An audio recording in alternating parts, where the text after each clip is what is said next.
So welcome everybody to the webinar. My name is Dee and this is Hayley. Give us a wave, Hayley. Hello. Let's take you through what we're going to go through today. So if you are a host and you have web conferences, team meetings, video calls, if you deliver virtual presentations to maybe your teams this week or last week, or maybe you've been doing it a little while and you just want to get even better. Maybe you talk to customers and suppliers, or maybe you educate and train remotely to all sorts of different people, or you want to be, then you're in the right place. This is exactly the webinar for you. If you just want to learn about being a participant of a webinar, we've got another webinar that we did last week around that. So I can share that link if you're interested. This is really for people who are hosting and holding the calls. It's around beginner and intermediate level. So let's introduce Hayley. Hayley, tell us a little bit about how good you are. I don't know about that. Hi everybody, yeah, my name's Hayley. So you can see a much more touched up picture of me there in the presentation than what you'll see on the webcam, unfortunately. Yeah, so I'm an online facilitator. So my role is virtual training. That's what I do, and I've kind of been doing that really. I've gone from a face-to-face trainer into virtual training in the last couple of years. So I've got various qualifications around virtual training from the Learning and Performance Institute. So there's a couple of certified training courses that you can do around both designing and facilitating online learning. So I've taken a lot of that learning and really bought into it actually as a way of interacting and engaging online with people. So that's a bit about me and where I've come from. So I'm self-employed. I started my own business in January. And you're busy. Yeah, I am, but perfect timing, hey, just before coronavirus hits, I decided to go self-employed, so it's uncertain at the best of times, but yeah, busy with online stuff, which is great. So yep, so that's a bit about me. So hopefully I'm here today to work with Dee to kind of share some of the tips and techniques with you that I've learnt over the time and still learning now. So hopefully I can be of some help today. So thanks for having me, Dee. Pleasure. Thank you for turning up. I know you've been really busy, you've been training all day, so I'm sure your time is like gold dust. So we appreciate having you here. Thank you for joining us. Thank you. Thanks. What we're going to do on this webinar is we're going to have a little look at our three things. We're going to have a look at firstly the ways of working today on our webinar as a group. Secondly, I'm going to do a little Zoom tour for you as participants, because not all you people as a participant of our webinar may know your way around Zoom. And then thirdly, Hayley's going to, and we're going to do this interactively, Hayley's then going to give you tips and techniques for you as hosts. So mostly when you're hearing from me, that is about you as a participant today, and mostly when you're hearing from Hayley, that's going to be about you as a host or as a leader of a virtual meeting. So hopefully that makes sense. So let's have a look at our ways of working on this webinar call. Firstly, if you can't find anything, then we're going to help you at the end rather than holding everybody up. So otherwise we might take rather longer if we're showing everybody the buttons, but I do have all of the screen, or some of the screen grabs on my slides. So hopefully you'll be able to find it.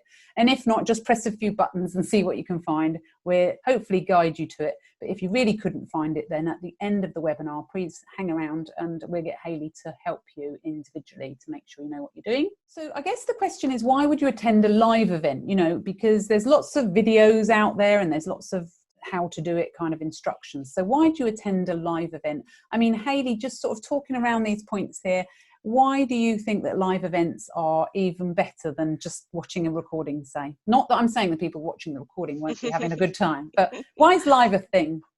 Well, hopefully as we go through the session today, Dee, that'll become quite apparent, because people will have a go to actually using some of the interactive tools that are available. So recordings are great if for any reason you can't get online. They're great for presentations and similar to the method that we're taking at the moment. But as we get into a bit more of the interaction and we start looking at the tools you can use, I think you'll really see the added benefit of that involvement.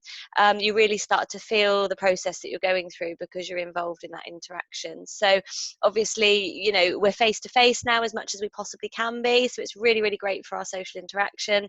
It gives us a bit of a purpose for the next 40 minutes, you know, to be able to meet with people, and really, yeah, it's engagement. That's the main reason, Dee. I think rather than watching something back, if you're involved in it, you're more likely to remember the process that you've gone through, really. Yeah, and I think especially in these times, what we're missing as teams or people working from home that aren't used to it, especially now, we're missing that social connection. So having an event, allows us all to come together in one place, and seeing some of the names of the people that are joining us here, it's really nice to know that you're, just watching in or listening in. So it's nice also to have an event to rally around. So if you want your team to be in one place at one time, it's nice to have it kind of live. So yeah, I think especially in these times, an event is a good idea. So get going and test some of these things out after you've learned what to do. So what we're going to do, I'm going to take you on this Zoom tour, and hopefully, time allowing, we will be covering all of these things. So we've got quite a big agenda, but we're optimistic, aren't we?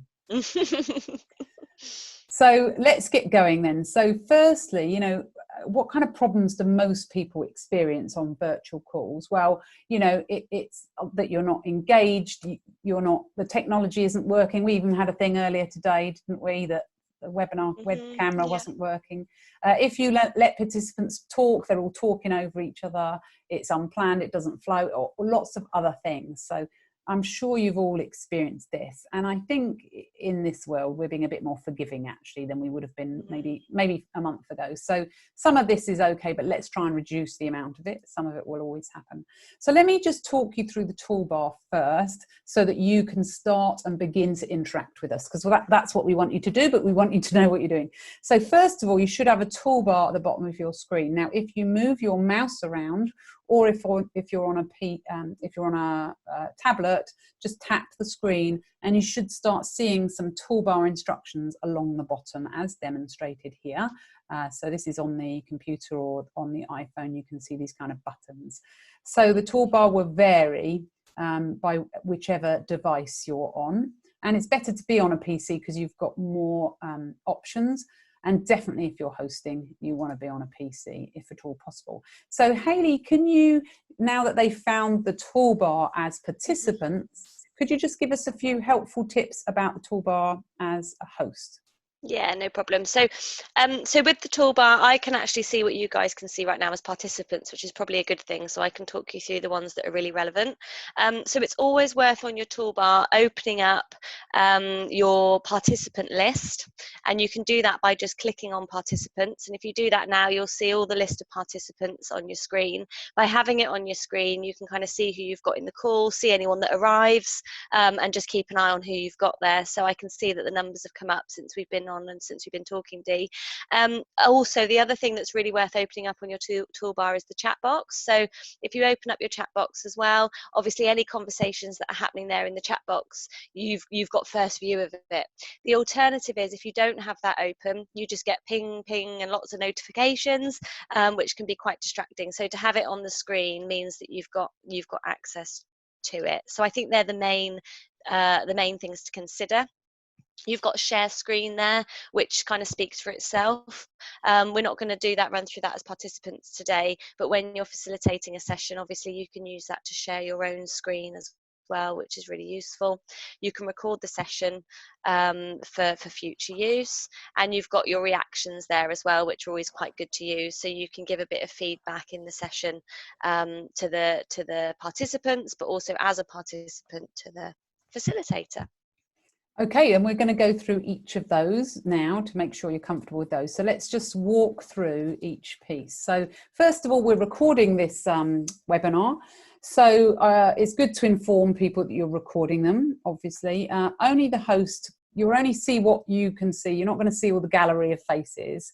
But obviously if you put your name in the chat, we'll talk to you about chat in more detail in a minute. But if you chat to everybody, then obviously you're not going to be confidential and hidden. So I'm recording this at the moment. Your faces won't be seen, but if you put chat in everyone, I might say, hello, it's Dee here from Bournemouth. So I might say your name, first name. So if you really shouldn't be here and should be somewhere else and want to remain anonymous, please put that in a personal private chat to Hayley or I, and we will make sure if you happen to be in here, which you may or may not be, then we can edit you out.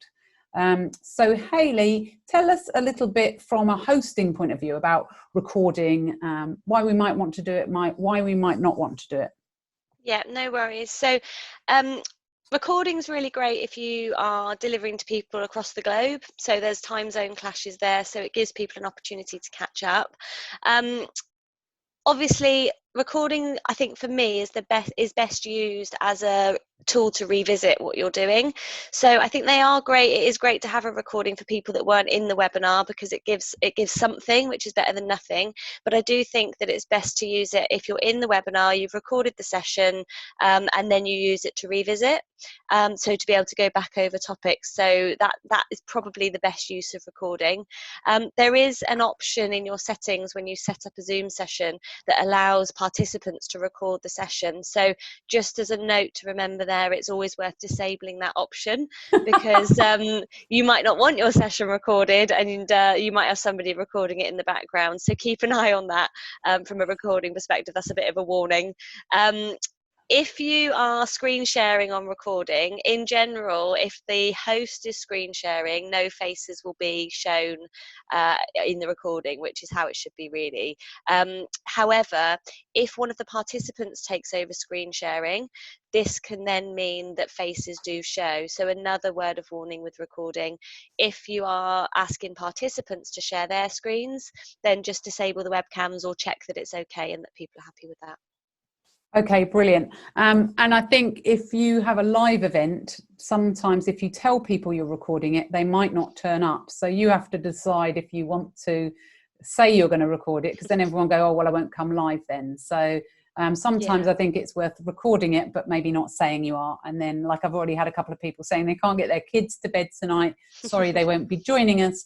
And I will be sending them recording, and I'll be sending it out to those people that can't make it. So yeah, brilliant. Okay, so let's have a look then at the next piece then. So we've got the video camera on or off. You can see that different software will have different things, but the organizer can control as well who has their video on and off.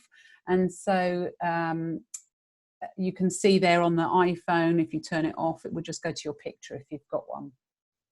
But people can see you all the time. So you can see how a different layout of people. So if you're looking at just the presenter, or if you press the gallery view at the top, you might be able to have a look at everyone's video. Should we give each other a wave? Can you see each other in their front rooms? I think it's pretty cool seeing people's faces. I really like it, especially if you're used to delivering to a live audience.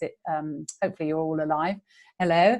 Yes, you look like you are. That's good. So it's nice to do that. But then equally, Hayley, you said you thought it maybe could be a bit distracting. Give us some tips and tricks about seeing as a host.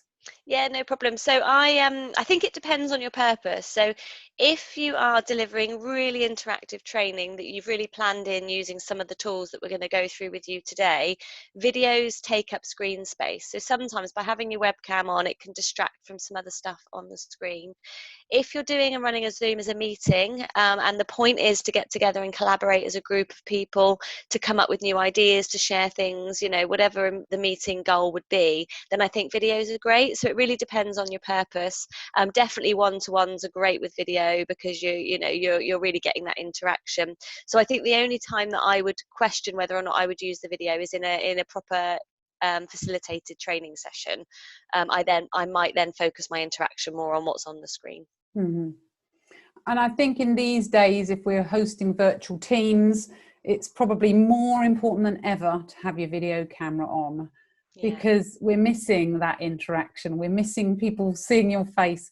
So if at all possible, don't worry about makeup and hair, especially you, Peter. You don't have to worry about makeup. I know. So don't worry about it. Just turn up and be seen. It's really nice to see people's faces. And we can do it with wine. It's great, isn't it? Yeah.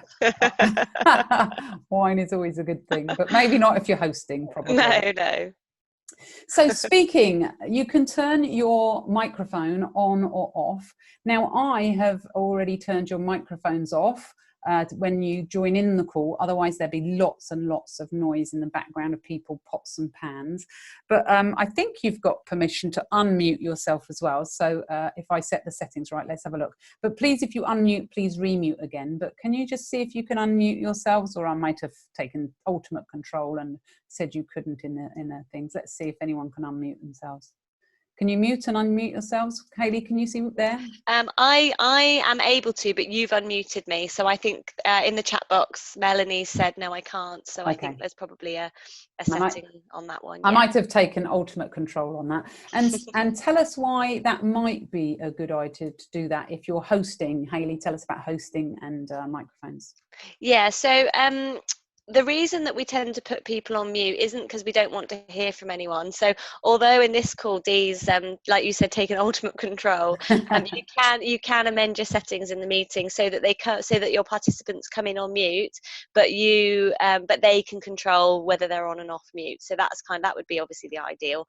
So you're opening it up for people to speak. So the downsides of having everyone's audio open is the background noise.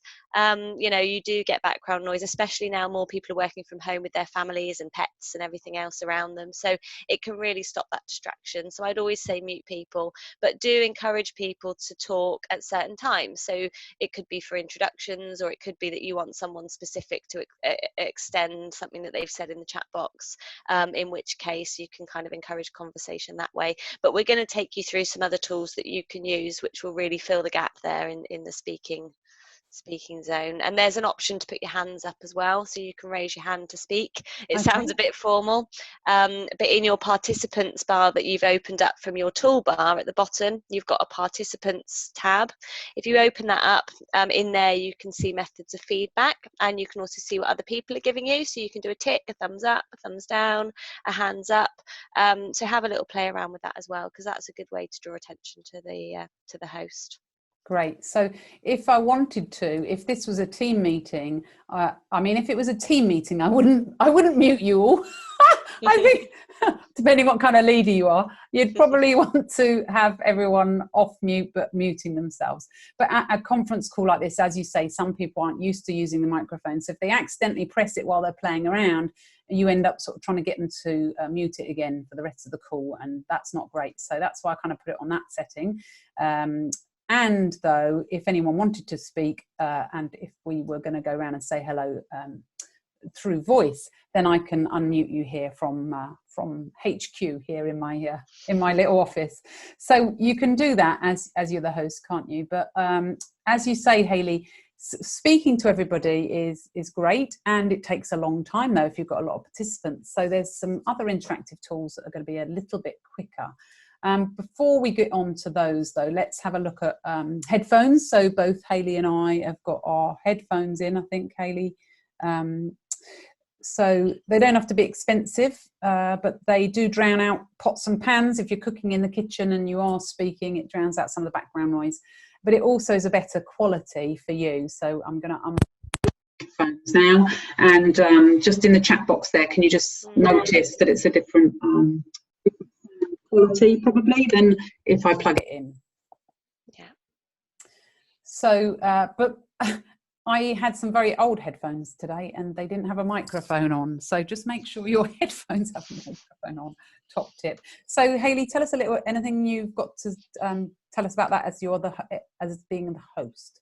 No, nothing I don't think there that you haven't said. If you were to be recording sort of professional webinars or something which you were going to be recording to use as a recording tool, you might want to look at a more professional microphone, a better quality microphone for the sound. But to be honest, the headset I've got, I mean, it's usually pretty good quality in terms of sound, and it's not that expensive. But it's just, I mean, we all heard the difference there quite clearly. I don't think we need to explain that anymore because the sound quality is quite obvious. But do test your equipment before starting. So when you come into the webinar where you test your sound when you join, just make sure that the right equipment is hooked up, and it's quite intuitive to do that. You know, it sort of takes you through that process for you. But definitely headsets. I always compare it to being on the phone in your office where it's up to your ear, or being on the phone in your car through your hands-free. You know, that's the difference in quality. So it makes a big difference to have that headset. Great, thank you. That's good. And there was something else I was going to mention. Oh yeah, testing the equipment. So we had 2 equipment issues, didn't we, before we started today? We did, so, yeah. So it is good to test everything, even though I've been doing webinars all day and you have. It's still, you have to check it every time, don't you? Yeah. Good. Let's have a look at the chat box. So some of you have already discovered the chat box. You can see where it is here. I've highlighted it in the pictures.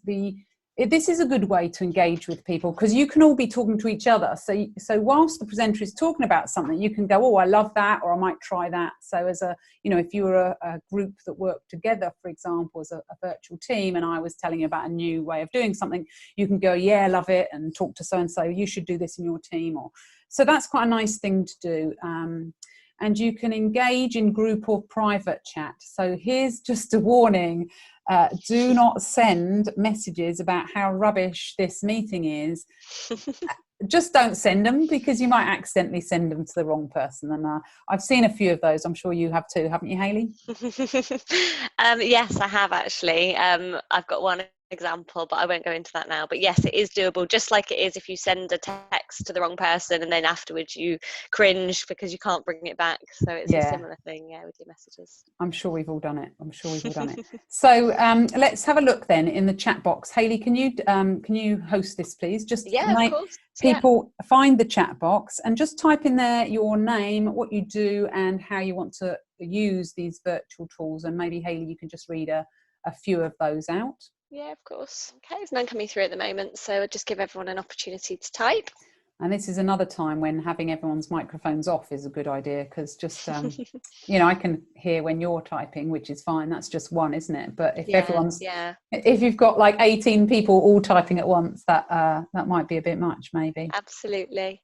So Peter has just said, I'd like to give virtual presentations to potential clients who I can't meet currently. So again, it's filling that gap, isn't it, Peter, around your what you're losing out on now that we're in the situation that we're in. Great. Mark Terrell is a leadership mentor, so he's works in training and sales. We've got quite a few coming in now, bear with me. So Lisa Orchard is a business manager for Bond Williams Recruitment. She'd like to start using this more for virtual interviews for candidates and clients. I think that's a really, really good idea to be on here, Lisa, because there's loads of opportunity for that. Melanie Wiseman's a solicitor, so use it for members' meetings, such as trade association and committees.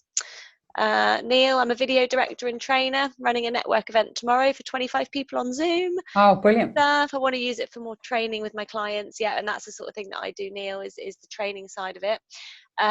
Jane, L&D, I want to do some one-to-one coaching with people I'd normally meet face-to-face, and Zoom is a great forum for that because you can still be face-to-face.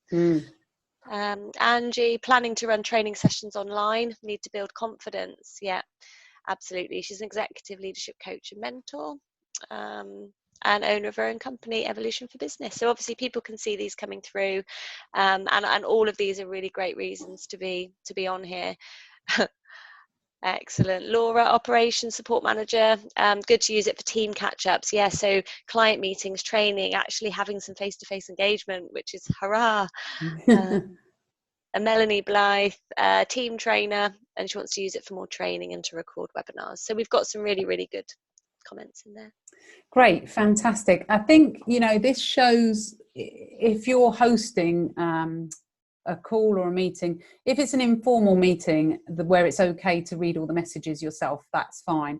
If you're doing more of a webinar like this, having two people is definitely a good idea because actually running the screen and seeing what's going on and giving the presentation, it's very difficult to be looking at the chat as well. So it's really good to have a producer, which is what Hayley does, but she can do it behind the scenes and not be involved. So it can look like I'm doing it all myself when I'm not, when Hayley's just, making me look slick.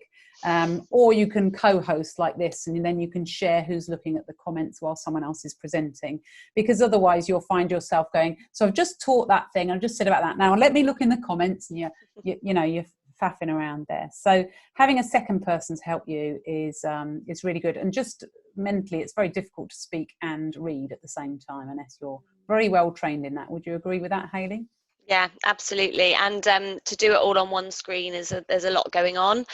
So that's why I keep looking kind of up to my right hand side there, because I've got another screen that I'm reading off. So I've been able to take some things off of my main screen. So two screens, it's easier, but it is hard to manage that. Good. All right, let's have a look at the next one then, which is basics of interacting. And here's where we get into knowing how to do the fun stuff. So there's a hands up option. And you could put your hands up. You mentioned it earlier, you could put your hand up to ask a question, and that goes into the chat box, doesn't it? Now, you might not be answered immediately, but then the host could mute or unmute you accordingly. But if the host doesn't know how to use the hands up, you won't ever get your question answered. So then there's thumbs up and clapping, kind of symbols or icons, whatever they're called nowadays. Emoticons, I don't know what they're called. Do you know, Hayley? I think all of the above. So can we have a little practice on those? Yep, so they should come up on the participant There we list. go. I've seen Hayley. So if you look at the participant list, you should see people using their thumbs up. So yeah, lovely, clapping, well done, Frode, good. From Norway, little clap from Norway, that's great. And some thumbs up there from everybody. Melanie's raised her hand, excellent. So if you raise your hand, of course, remember to put it down again once your question has been answered, or if you're the host, you need to put it down for them. But otherwise, you might think you've got a question when you haven't anymore. Good. Anything else to say on those then? How would you use those if you're the host then? Because I've just used them in a basic way. Yeah. This is where you're well clever. So tell us some really clever ways you can use these things. Yeah, so the feedback are a must. The feedback tools are a must for me in anything, to be honest, because the feedback tools really measure engagement well. So I'll give you a couple of ways that these can be used. So if you've got lots of people typing something into the chat box, one of the things that I often do is ask them to type into the chat box, but to not send it yet. So you just keep it in the chat box before you've sent it. And then I'll ask them to give me a thumbs up or a tick or whatever signal they want to give me to show me that they've typed it. This helps me to measure engagement because I can see if there's any gaps, so I can go back and say, oh, John, can you have you typed yours, or are you having any issues because you've not given me a thumbs up or your tick? So it allows me to measure engagement, and it makes sure that everybody's putting something in there and things aren't getting lost. So that's one way. Another one is everyone with me? Is everybody listening? If I still got your attention, give me a tick or a thumbs up. So for me, I really use that probably every 5 or 6 minutes or more to really keep on top of engagement if I haven't got time to run a big exercise. That's probably the main thing. So it's also useful for people drawing their attention. So I need some help, I've got some technical issues, I can't hear you. They can draw attention to themselves as well. And I think that's probably the main things. In terms of proper examples, there's loads of ways you can use these in your session. Brilliant. And I think if you don't have a second person to help you, then something like that you can say right in the chat box. That would give you a few seconds, like grace, to go, right, okay, everybody write something in the chat box, and when you've done it, put your thumbs up. And then you could go, okay, I'm going to just concentrate on what I'm doing. So if you are doing it on your own, I think in sort of informal team calls, that's fine. You can obviously do it on your own, but I'm talking about more, bigger, maybe more formal webinars. Yeah. Well, you said about not using polls. So there's a thing called polls in here, and we're not going through that because you think this is just as good as polls, using these kind of basic interacting tools. Yeah, I mean, polls are great, and they absolutely do have their place. I think we just need to, if you're starting this sort of stuff from scratch and you're doing it as a learner, if you like, then you might just want to prioritize some of the tools and not have too much too soon. Polls are great for gathering data, gathering information, doing surveys. So you can set those up in your meeting settings, and you can attach it to a meeting, and then you can raise a poll if you want to use it. So it's something worth having a play around with. It's kind of good for multiple choice questions and things like that. So if you've got a quick quiz or a quick evaluation that you want to do at the end, feedback, they are useful. So it's worth having a play around with polls as well. But probably not for the beginner intermediate. There's quite a lot to kind of deal with already, isn't there? Yeah, that's what we thought. And it's just another technical thing to consider. So they absolutely add value and they're great. But you just need to think about what you've got going on your screen at any one time and managing that with a group of participants. And that's what can get quite tricky. Brilliant. Right, let's go into then more advanced interacting. I've called it intermediate because polls I'd say is advanced, but kind of intermediate is this whiteboard idea. So the host launches the whiteboard, and there can be limited functionality on different devices, but you get a choice of things. So let me see now if I can do this. This is a test, isn't it? See that I can do this. So I can stop sharing, and then I can share the screen and share it with a whiteboard. Share here. So hopefully, if all's gone well, you can see. Hayley, can you see the whiteboard? Yeah, we got your whiteboard. Yeah, Lovely. good stuff. So if you all want to start doodling, it seems to have drawn a bottom. I didn't mean to do that. If you all want to start doodling on here, you can see that you've got drawing. What you'll need to do there also is to open up your annotation bar if you haven't. So to do that, if you click on View Options, which is next to you are viewing Dee Clayton's screen, and open up Annotate, that'll give you a bar which you can then select from, so you can have a little play around with that.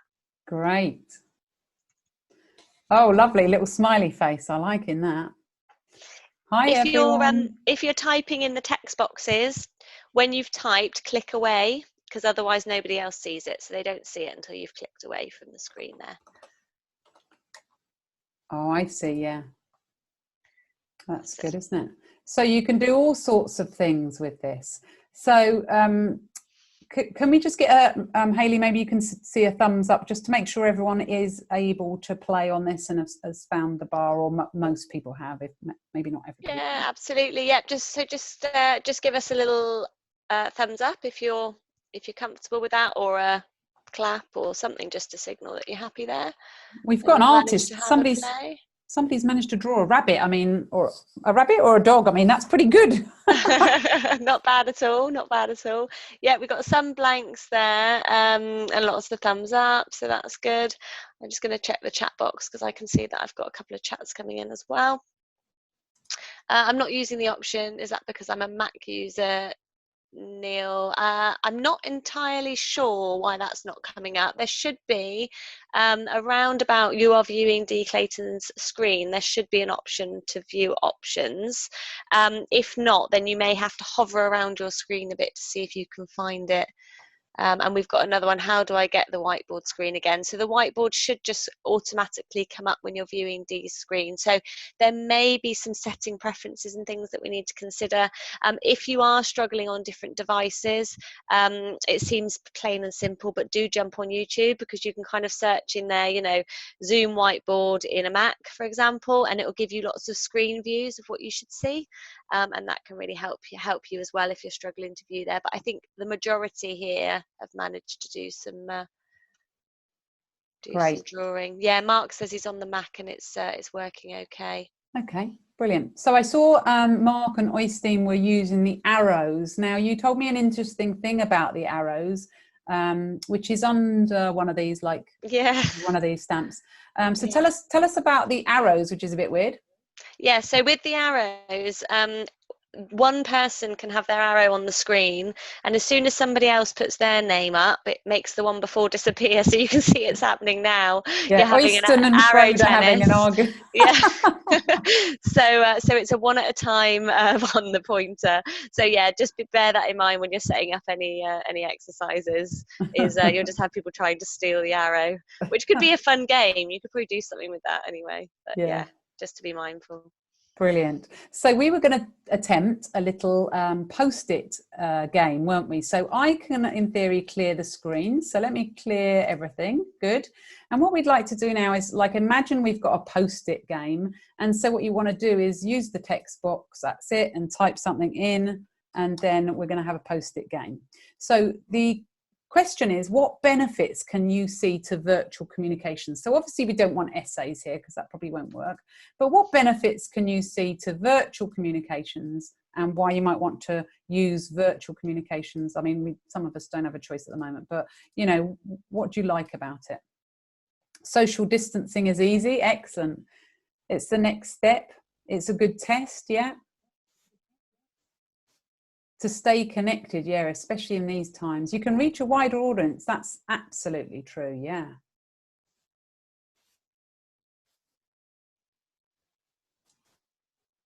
Good. Brainstorming, lovely. I can use orange. That's the only reason to use virtual, is because you can just use any any color you like, to save time and the planet. I mean, seriously, that is, hold on, I took you away. I meant to take away the arrow. So to save time on the planet, I think that's absolutely true, isn't it? If we get really good at this stuff, even after all this chaos is over and done with, if we, you know, when we come out the other side, how amazing would it be that we can reduce the impact on the planet because we're actually just as good at virtual meetings, if not better than we are in face-to-face. That would be good, wouldn't it? Crossing distances, lovely. Just as the host here, I should be able to select and move this around because that was over the other one. So I can do that. I can work with more clients at one time and less travel time. Absolutely right, because your clients don't value your travel time. So you could get loads more clients or have loads more rest in between. More concentrated and concise, yes. Brilliant. Building rapport, yes. So you can see as the host, if we wanted to, I could kind of group these together, crossing continents. I could put all these together and have some sort of, you know, like a post-it exercise so we can use it like that. Good. Any questions on that in the chat box from anyone? Do you see how that's working okay? Good. Mark can hear me. Oh, that's good. But Hayley, that's fine. I'm sure Hayley's going to come back to us in a minute. That's fine. Good. So we were having some problems with Hayley's kit at the beginning of the show anyway. So that's just how it happened. So what are the next steps? Well, I think what we'd really recommend is for you to practice with the buddy. These things aren't as easy as they may seem, as you're finding out now. So it's really important to practice with people and to get a bit more confident on it. Now, nobody's going to expect you to be perfect. It just doesn't, I mean, it is never perfect. It doesn't work like that. But just get as confident as you can and feel good about giving it a practice. So just get a couple of you online so that you can be practicing this stuff and feel a bit more confident. I think it's really important to start small and build it up. So we've shown you quite a few things on here today.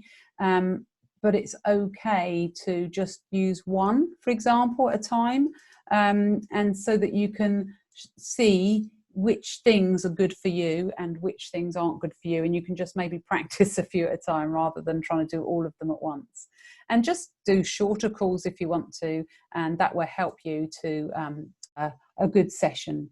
And really then keep learning. It's important to keep learning. There's a little link there if you want some more help from me. And I know that Hayley has some additional stuff as well.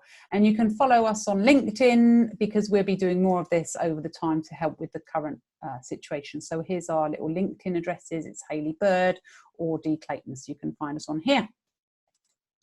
So really thank you to Hayley. She seems to have disappeared. I can't hear her. I'm not sure that anyone else can, but really thanks to Hayley and thanks to her equipment for lasting out most of this time. And what I wanted to do is just at the end here now, ask anyone if they have any specific questions, and Hayley, I'm sure, can answer them in the chat, even if she can't talk to you. So thank you very much to everyone for coming. It's lovely to see your smiley faces. It's really nice, actually. Let me just stop my screen share so that I can see all your smiley faces much more easily. That's great.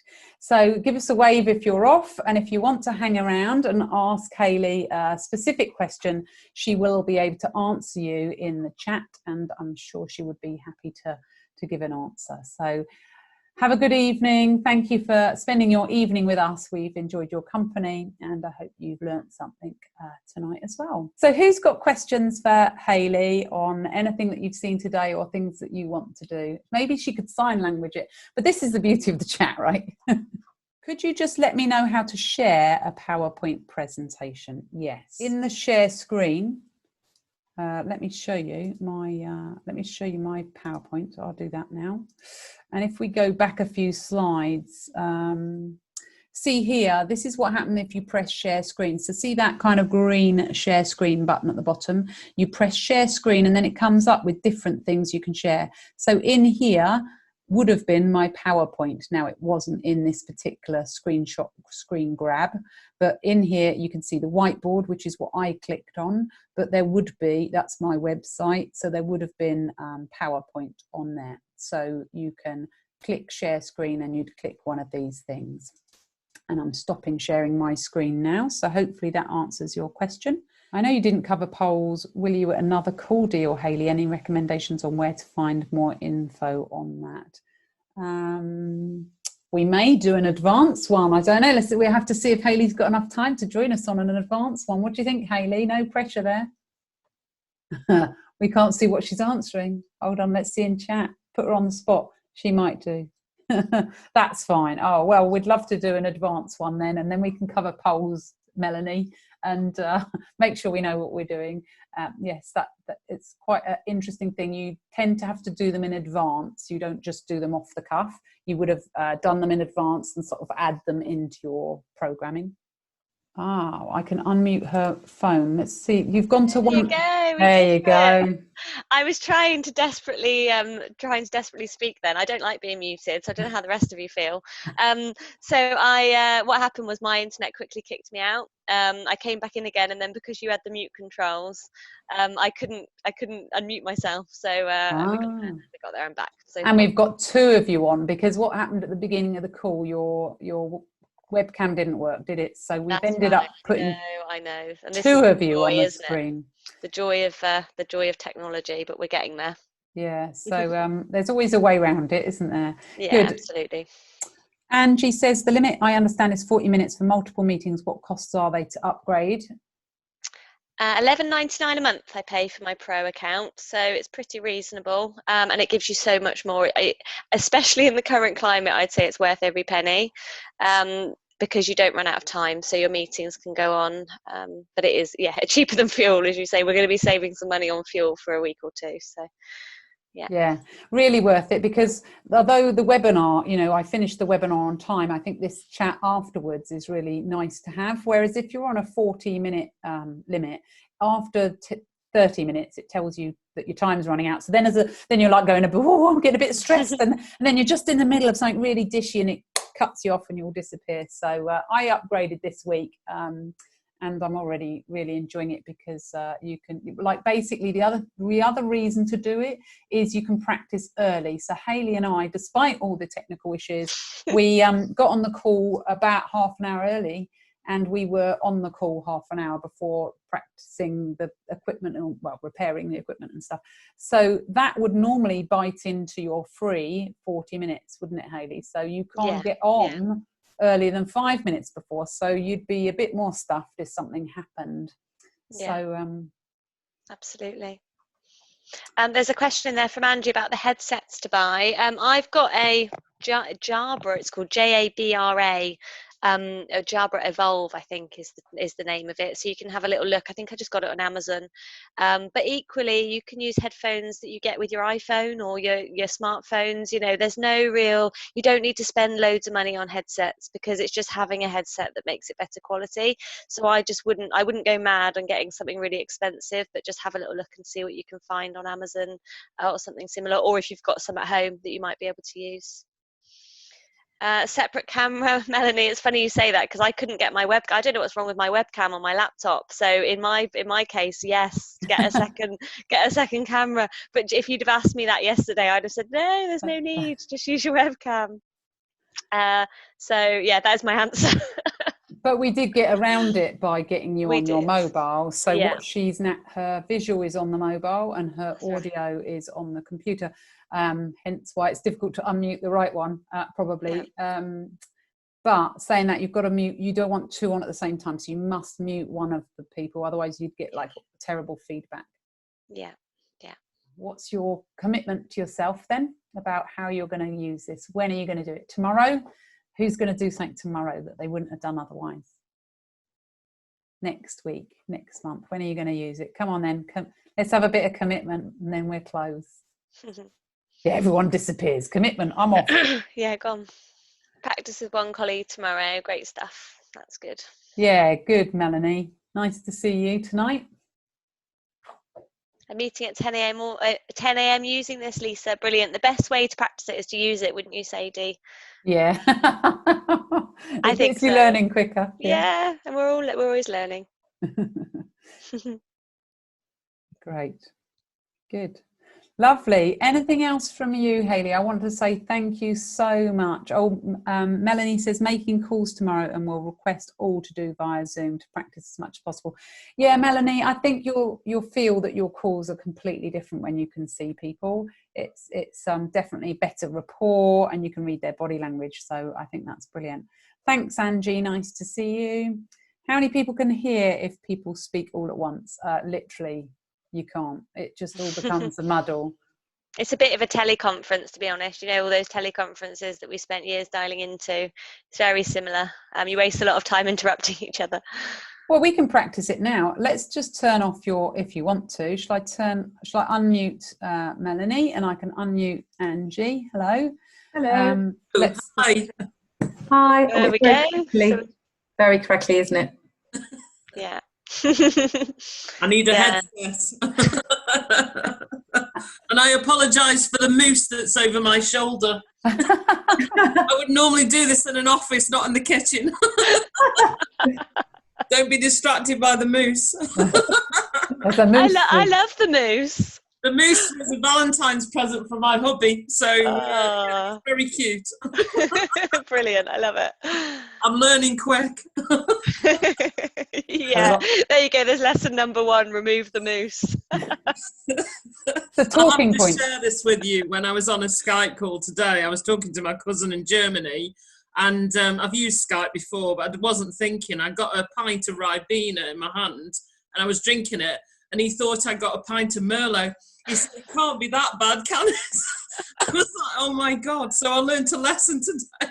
Don't drink Ribena when you're on a Skype call. We wouldn't judge you, not on an evening one anyway. Let's unmute everybody and see if anyone else wants to chip in here and talk to us.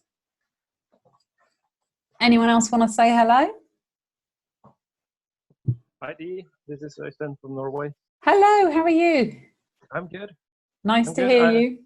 I'm a little late in this training course, but what I got was very good. Thank you. Good, excellent. And we have recorded it, so I can send you a recording. And it's later over there anyway, isn't it? So. Yeah, it's 9:30 in the evening. Yeah. Well, okay, well, I'll send you a recording, no problem, and lovely to hear from you. Anyone else want to say hello? Melanie? Which one? Melanie Wiseman, say hello. Hello. Thank you very much. Really helpful. Really makes a difference seeing people's faces. I kind of stopped my video halfway through seeing how I could do it, but actually I was conscious that some people hadn't stopped their videos, and I think it's almost an openness, isn't it? I mean, when you go to a meeting, you sit around and you see people's faces, so it's just getting used to that shyness of your face being there on a screen, and you're trying not to look at yourself too much. That's it. And if there's enough of you don't have to see yourself. But somebody told me a bit of a tip. You can always use a post-it note if you really want to. You can just put a post-it note over your own face so you don't put yourself off. Good idea. Was that your tip, Hayley? No, I don't think so. I quite like it. I like to know that I've got everything in, you know, I'm not doing anything ridiculous. I have it there. But I don't stare at myself the whole time. I just check in every now and again, you know. Make sure it's not too disastrous.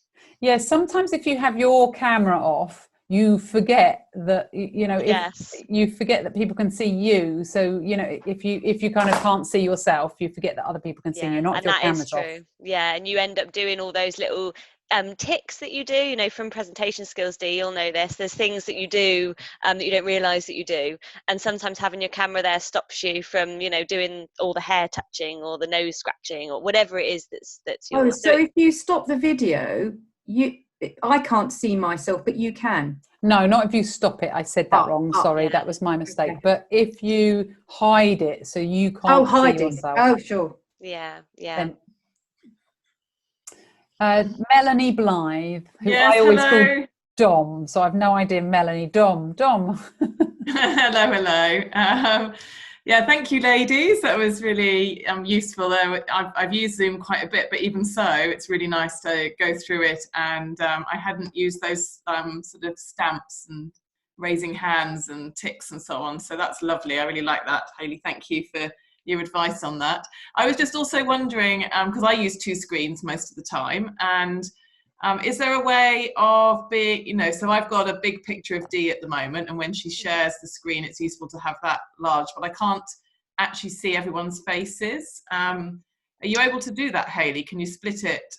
Yeah, Zoom you across 2 should. screens? You should be able to change your view. So in the top of the webcam sort of box, you should be able to see speaker view or gallery view. And I think it's the thumbnails view that I'm on at the moment, which means that I can see everybody's faces no matter who's speaking. That's the gallery view, isn't it? Do you mean? So the gallery, so you've got, there's all, you kind of have to have a little fiddle around, because I've got one now where I can just see you and everybody up above. The gallery view is the one where I can see everybody's face. So that's the one to be on to see everybody, I think. And then if like Dee or you were going to then share the screen or the PowerPoint, they would automatically move to the side then. So that's when it gets harder. So you only really see the first, I think, 4 or 5. When we, or across the top or on the side. Yeah. So, and that's, I don't know that there's a way around that, because even when you change it to grid view, it's no different. So it's more kind of how you view it. But I think that's when you're taking the attention away from that face to face and you're bringing it to something else, if it's a slide deck. So I'm pretty sure that's just how it is. But there are so many answers to these anomaly questions, ones that we're not quite sure, and you've either got to try it or stick it into something like YouTube or Zoom chat. There's a Zoom forum, and you can ask any questions that stand out a little bit that you can't find the answer to. Just do a bit of research and you will find it. Yeah. Great. Yeah, I'm quite interested in polls as well. Sorry to ask that question before. I used to use it on Skype for Business quite a bit, and it's the same thing. I know you have to like preload it up. Yeah. But it's quite a nice thing to do as you're going through training online, isn't it? Yeah, it is. Yeah. Thank you very much. Really appreciate you putting it together. Thank you, ladies. Thank you very much. Thanks, everybody. Bye. Bye. Bye. Thank you, Hayley. Thank you. Thanks to you.